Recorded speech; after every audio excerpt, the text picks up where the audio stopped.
কমপক্ষে 400 বছরের পুরনো শহর ঢাকা। আর এই ঢাকা শহরের ফুসফুস নামে পরিচিত রমনা পার্ক। 1610 সালে মোগল আমলে প্রতিষ্ঠিত এই পার্কের আকার আকৃতিতে নানাবিধ পরিবর্তন ও সংস্কার শেষে বর্তমান রূপ ধারণ করেছে রমনা পার্ক।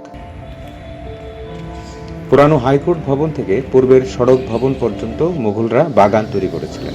পরবর্তীতে কোম্পানি আমলে এই এলাকা জঙ্গলে পরিণত হয়। প্রয়োজন হয় বড় আকারের সংস্কারের।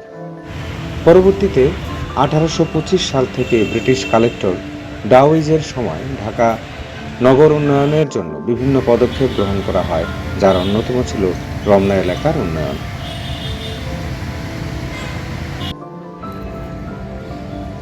এই সময় এলাকার একটি অংশ ঘেরাও করে ঘোড়দৌড় বা রেসকোর্সের ব্যবস্থা করা হয়েছিল, আর অন্য অংশটিকে রমনা গ্রিন নাম দিয়ে যাত্রা শুরু করে আজকের রমনা পার্ক।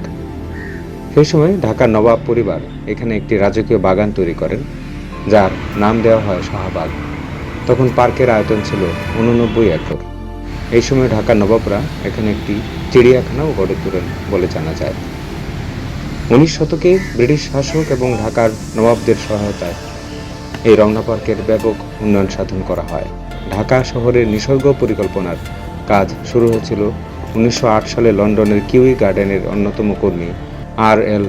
প্রাউডলকের তত্ত্বাবধানে। শহরের এই নিসর্গ পরিকল্পনার ফল ছিল রমনা পার্কের উন্নয়ন, যা শেষ হয়েছিল 1928 সালে। 1947 সালে বাংলা ভাগের পরও রমনা ঢাকার একটি গুরুত্বপূর্ণ এলাকা হিসেবে থেকে যায়। শাহবাগ থেকে ইডেন বিল্ডিং সচিবালয় পর্যন্ত নতুন একটি রাস্তা করা হয় এবং এই রাস্তার পূর্ব দিকের অংশ হয় বর্তমান রমনা পার্ক। আনুষ্ঠানিকভাবে রমনা পার্ক উদ্বোধন করা হয় 1949 সালে।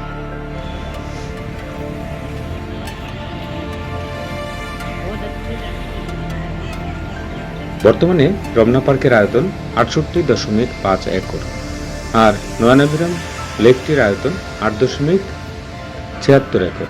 পার্কে 211 প্রজাতির নানাবিধ উদ্ভিদ রয়েছে একটি শিশু প্রাঙ্গণ।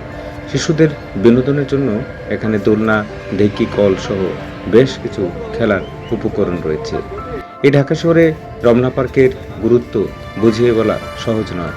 যানজট আর শব্দ দূষণের শহর ঢাকায় রমনা পার্ক একদমই আলাদা পরিবেশ আর বাতাবরণ সৃষ্টি করে রেখেছে।